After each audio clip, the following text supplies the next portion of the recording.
your daily podcast on the Iowa Hawkeyes. Part of the Locked On Podcast Network, your team every day.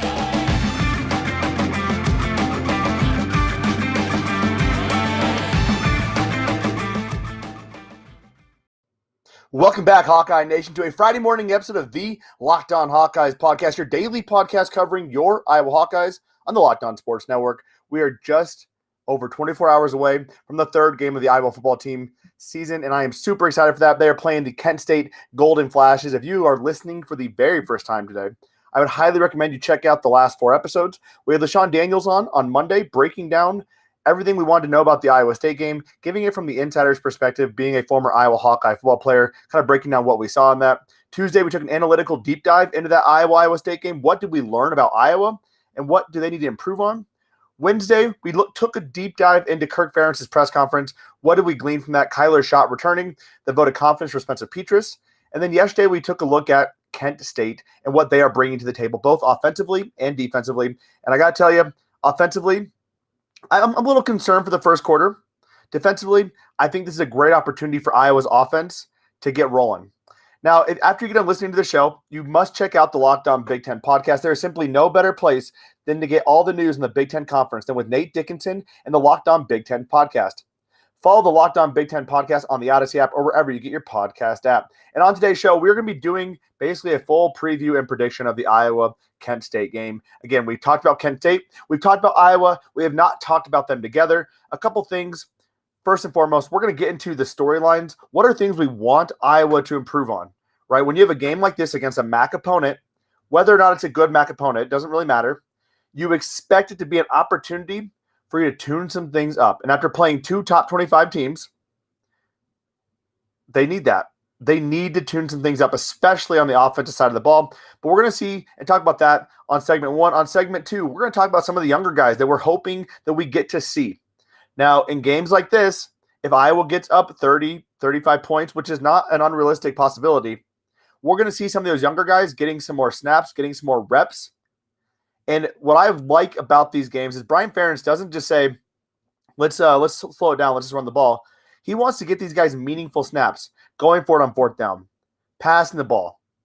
He wants to see them and see how they react in meaningful snaps. Again, that's very important as well, so I'm hoping we get to see that. And then finally on segment 3, we're going to talk about the prediction for the game, basically giving you the betting spreads and how would we bet it. I'm going to shock you with this one. So let's get into it, though. First and foremost, let's get into the storylines, okay? What are we hoping to see? And actually, sorry, I didn't mean to, before I get up on that, I do want to quickly announce Luka Garza. There was some news coming out that it looks like the Detroit Pistons might be giving him a full contract, bumping him up from a 2-way contract because teams are kind of stiffing around a little bit. Exciting stuff for Luka Garza. If and when that happens, we'll make sure to break all of that down. I didn't want you all to forget or think that I forgot about that. So again, talking about some of these storylines, Kinnick on Saturday or tomorrow when we're watching this game, Kinnick is supposed to be a pretty day. High of 70s, limited wind, no precipitation, a good day to play some football. And from Iowa's perspective, they have a couple things they want to get figured out. They want to get the offensive line rotation figured out. We talked about this earlier in the week. There has been ups and downs. Justin Britt, great in run blocking. Justin Britt, bad in pass blocking. Mason Richmond, brief highlights here and there. Overall, not the best pass blocker. Nick DeJong had a bad game against Iowa State. Tyler Linderbaum, consistent as always. We're good there. Cody Ince, pretty darn solid. Jack Plum, not good, not cutting it. And how does Kyler Schott rotate into that mix? Connor Colby, a true freshman, has been playing pretty well, all things considered. How are they going to figure out that rotation? They have 2 weeks before they play Maryland, another Big Ten team. And really the matchup you're looking at is Penn State.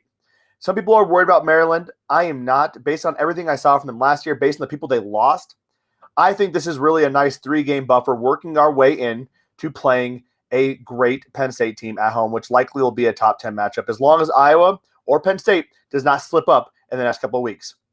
So offensive line rotation is going to be huge. They're going to rotate Kyler Schott in and out of the game. I do not expect him to play probably more than 30 snaps. They just want to get him acclimated to the game speed and a setting in a situation that's not Big Ten football. What does that mean, though? Whose snaps does that diminish? Does that take away from Justin Britt, who's been getting the lion's share of snaps at guard? Does it take away from Connor Colby, who's been getting about 30 snaps a game?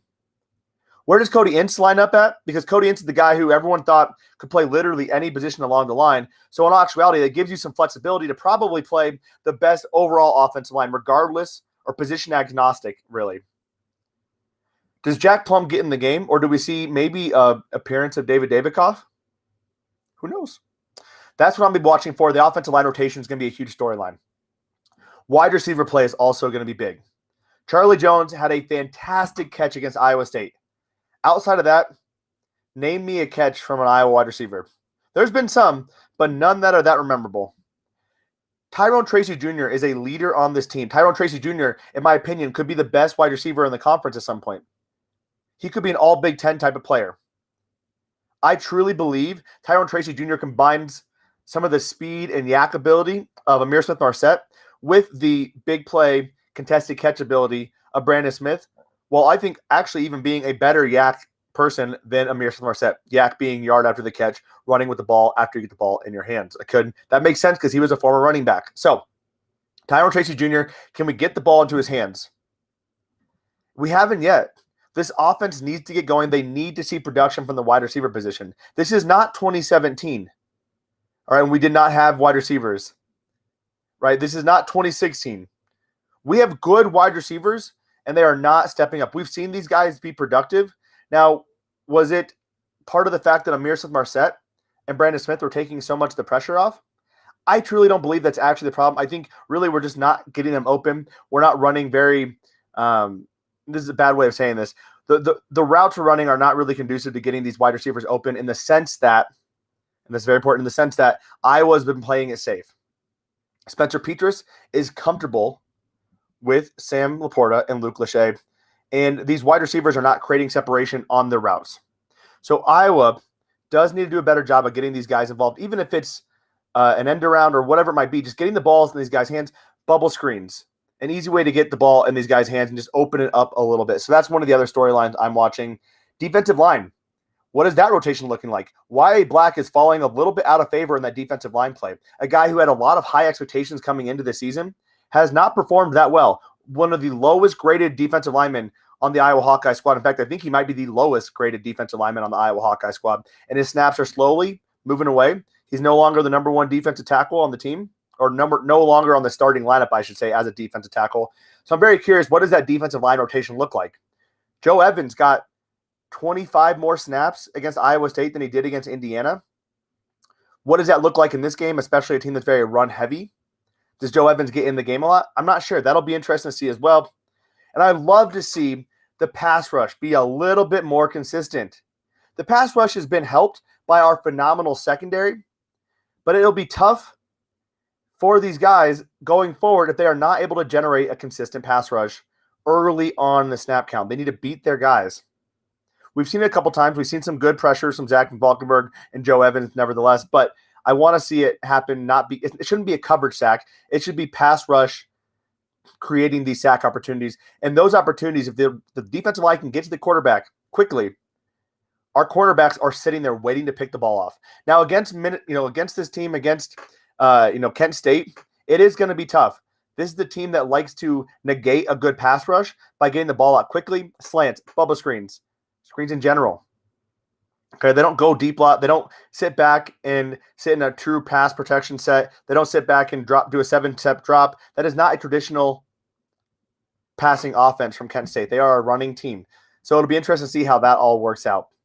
Those are four things. Again, a consistent running game. I know this has been a lot of talk, but we've seen some highlights from Tyler Goodson and obviously Monty Potterbaum. The running game has just not been there yet. And I think it's because teams are teeing off. I don't think it's actually the fact that Iowa's offensive line is not gelling. I think there is some truth to that, but teams are teeing off. Look at first down with Iowa State. They were ready in the box and saying, we're going to stop the run first and foremost. We're going to force Spencer Petras to throw the ball and get points on the board because of his arm, not because of Tyler Goodson's legs. That is very important. Iowa needs to establish the run, but they also need Spencer Petras, again, to get going, to get the offense rolling. And I think that will open up the running game against Kent State and against other teams going forward.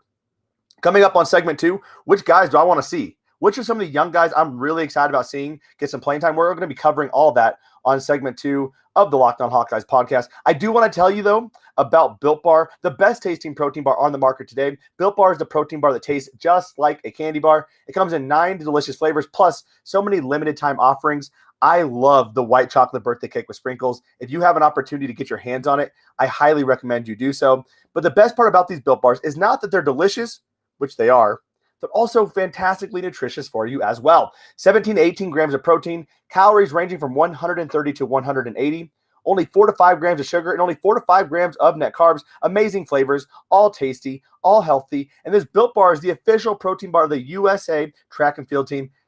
If it's good enough for them, it's probably good enough for us. So go to BuiltBar.com and use the promo code LOCKED15, that's LOCKED15, and you'll get 15% off your next order. Use the promo code LOCKED15 for 15% off at BuiltBar.com. All right, y'all, segment 2 of the Locked On Hawkeyes podcast, your Friday morning show. We're here every single weekday, Monday through Friday, giving you a free podcast wherever you get your podcast app. We're also on YouTube now as well, so if you are listening to me on YouTube, love it. Appreciate you. If you're listening to us on the podcast, check out the YouTube. Let me know if you like it. Let me know what you would like to see happen more. Obviously, as we get more into this, there's going to be better graphics. There's going to be better animations. It's just going to be a lot better production. But if you're liking it right now, stay tuned. It's only going to get better. And again, if you like it, make sure to subscribe. So before we took a break, we talked about the storylines. What am I hoping Iowa can do? What are things that Iowa needs to improve on against Kent State, a game that should be an easy win? Now I want to talk to you about what are some of the guys I want to see Iowa get some playing time for. It has to start and stop with Arland Bruce and Keagan Johnson, excuse me. We've seen Jackson Ritter get several passing snaps. I say receiving snaps, really. He's running actual routes. We've seen Arland Bruce and Keagan Johnson very, very, very briefly, and mostly in running downs. I would love to see them find creative ways to get the ball in their hands and just open up the offense using Arland Bruce. When he's on the field, he can play so many different positions. He played quarterback in high school.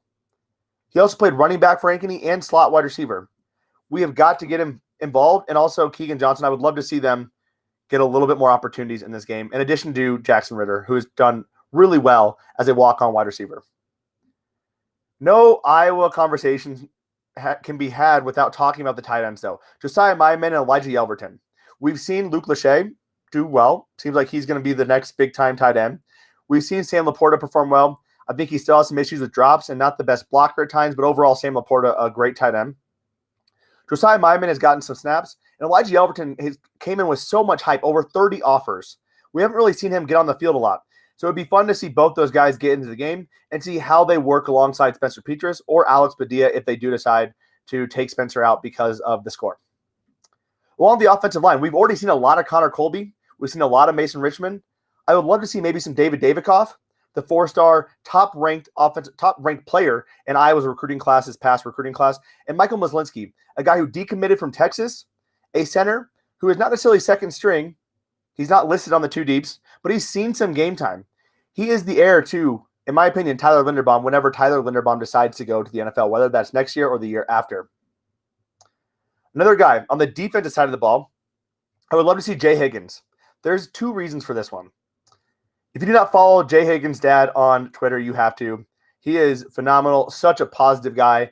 You got to do the hawk. I mean, Jay Higgins' dad is awesome, but Jay Higgins is a tackling machine. And I think what we're seeing is obviously Seth Benson, Jack Campbell, Justin Jacobs. Those are guys who can play on NFL Sundays. Those are guys who can be all Big Ten linebackers. But I think what we're not realizing is the guys behind them also had that kind of potential, starting with Jay Higgins. So I would love to see a little bit more Jay Higgins in this game towards the end, obviously, once we've gotten a lead here.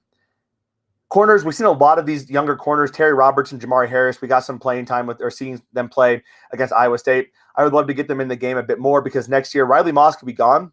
Matt Hankins will be gone. We're going to need those guys to be ready to step up.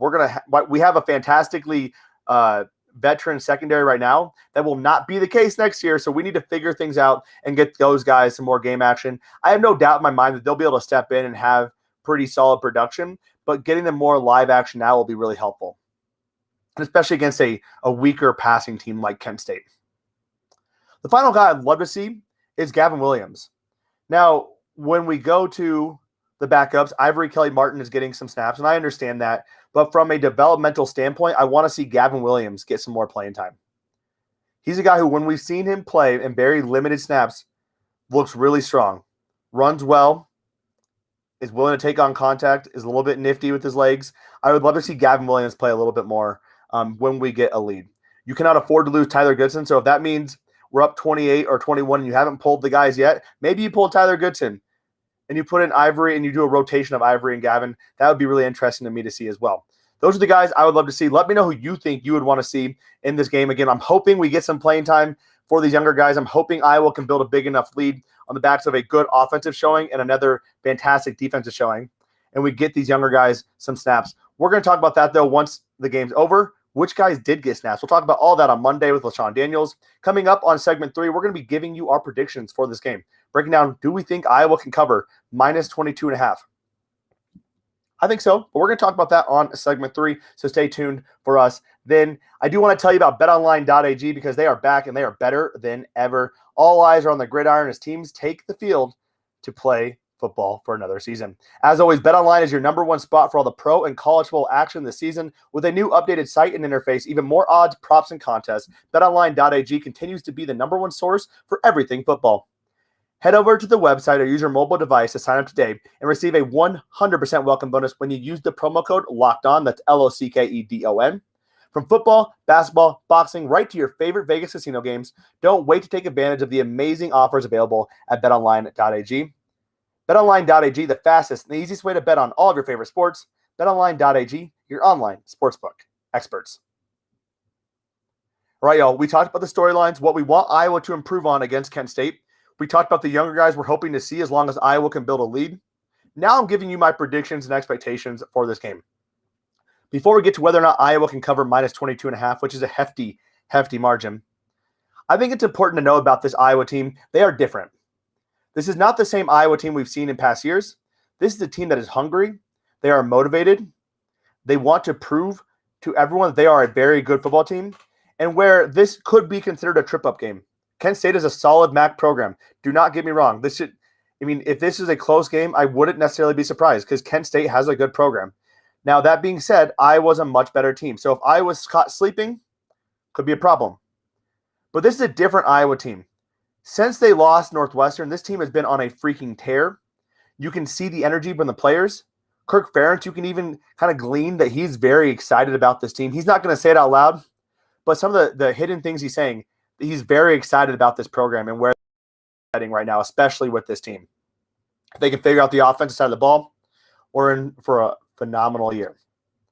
So that being said, I think Iowa should be able to beat Kent State, and they should be able to cover. But before we get into that, we have talked about Prize Picks before. Prize Picks gives you props on players. And I want to tell you about what I think you probably should bet on. Spencer Petras, he has not thrown an interception yet. I think Kent State game, probably the time. Kent State, the best team in the nation in forcing turnovers. Spencer Petras has been pretty good at protecting the ball so far. Only one turnover-worthy play to date. However, I think with Iowa wanting to open up the playbook a little bit more and get this offense rolling, we could see Spencer Petras maybe taking a shot or two, which could result in an interception. So I'm predicting Spencer Petras throws his first interception. I also think Tyrone Tracy Jr. has got to get going. I think they're going to feed him the ball. I expect 6 or more touches. Tyler Goodson has not topped 100 yards yet. He had 99 yards in the first matchup against Indiana, and I believe 56 against Iowa State. I'm just saying that off the top of my head, so it could be 56, give or take 5 or 6. I think he tops 100 yards this game. I think he has a big breakaway run, and I also think he's going to average between 5 and 8 yards per carry. Kent State, one of the worst rushing defenses in the nation, allowing over 7 yards per carry. This is a great opportunity for Iowa to get going, even if Kent State decides to load the box. And if they do decide to load the box, let's make them pay with our passing game. Iowa's interception streak, it will continue. I believe they're going to get at least 2 interceptions. Now, the reason why I say that is that this team, this Kent State team, loves to run the ball. If they get behind, which they will, I believe, they're going to need to throw the ball a bit more. It's going to be a bit easier to tee off on that. Some of this deception and manipulation with the play is not going to impact Iowa as much because they are going to know that Kent State's going to throw the ball. And I think that's going to play into the cards of Iowa. So I'm actually projecting potentially 2 interceptions in that second half. Now, going on to this game, Iowa is currently favored 22.5 points. The over-under is set at 56.5. All right. Since 2019, Iowa is 18-5. Against the spread, they're 13-9 for almost a 60% percentage against the spread. Kent State, also pretty good against the spread. 12-7 in the last 3 years, 63.2%. On the road as underdogs, Kent State is 4-4. Iowa, meanwhile, in non-conference games, 13-9 covering the spread. The two areas where one area I get a little concerned at is in their last 32 games as the home favorite against the spread, Iowa's 15-16-1. 22.5 is a lot to cover. Now, that went back several years. Went back, I believe, to 2015 is when I pulled that stat. So that's the last 7 years or 6 years. Iowa is 7-2-1 in covering the spread in their last 10 games. I believe they're going to make it 8-2-1 in covering the spread. Here's how I project the game's going to go. I think if Kent State gets the ball first, they're going to go down and they're going to score. And Iowa Twitter is going to be a madhouse, just pissed off. Then Iowa's going to go down and score. And then the Iowa defense is going to buckle up and they're going to stop this team entirely for the rest of the game. We saw it happen against Middle Tennessee State a couple years ago. And I would argue against a worse Iowa defense, although still a very good Iowa defense.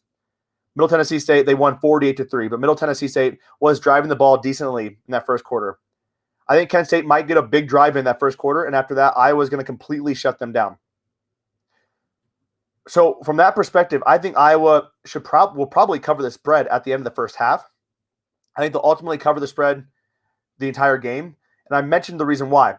It's not that they're going to put their subs in and just milk the clock. They're going to want to get these guys some real game exposure, and I believe Iowa's defense, their second-string defense, can also play up against Kent State.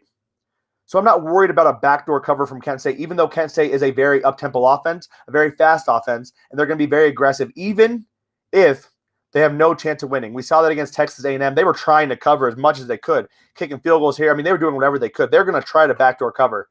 But I think 22.5, Iowa does win by more than that. I'm projecting this probably, I'm going to say 42-7 is honestly my opinion. Now, that leads me to the over-under, 56.5. That is a hefty over-under considering a 22.5 point difference between what they think Iowa and Kent State will score. Again, I mentioned, I think Iowa can score around 42 points. I think Kent State's going to score 7-14. Either way, if they score 14, that puts you underneath that 56.5. I'm 100% taking the under. That is the thing I'm the most confident in. Iowa, when their offense is rolling, typically means their defense is also rolling. Iowa is not playing in some high-scoring affair. Their defense is usually on top of it, and it's really a matter of whether or not their offense can get going. I believe their offense will get going. I believe their defense is going to continue to shut Kent State down so they can prepare for Colorado State and then prepare for Maryland. So I'm taking the under on 56.5. I'm taking Iowa to cover 22.5. Obviously, I'm taking the money line for Iowa. If there is a first half spread that you can get, I'd probably take the first half because I feel like Iowa's going to score most of their points in the first half. So maybe take Iowa team over. And finally, this is the other thing. If you are betting on this game, I would take a look at the in-game live betting. If Kent State drives down and scores, grab Iowa up because it might be at -16, -17. I believe they will cover at a certain point. So that's my projection, 42-7. Iowa wins against Kent State. Let me know what your thoughts are in the comments. Would love to hear that. Let me know with the 5-star review. Let me know what you think is going to happen. And after you get done listening to the show, if you want to know how to bet on any team this weekend, you have to check out the new Locked On Bets podcast hosted by your boy Q and handicapping expert Lee Sterling. Get daily picks, blowout specials, wrong team favorite picks, and Lee Sterling's lock of the day. Follow the Locked On Bets podcast brought to you by BetOnline.ag, wherever you get your podcast app. And that does do it for our show today. We might be dropping a Locked On Now tomorrow, depending on how the game goes. And that's just a quick 1.5 minute recap of what happened. We'll have LaShawn Daniels joining us. I'll try to drop that video or the YouTube show on Sunday. And the podcast more than likely dropping Sunday afternoon, Monday morning. And again, just subscribe if you haven't already. I love you all. Appreciate you listening. Appreciate you tuning in. And your support, your comments, your feedback, all that stuff is phenomenal. Have a fantastic Friday, an even better weekend. And as always,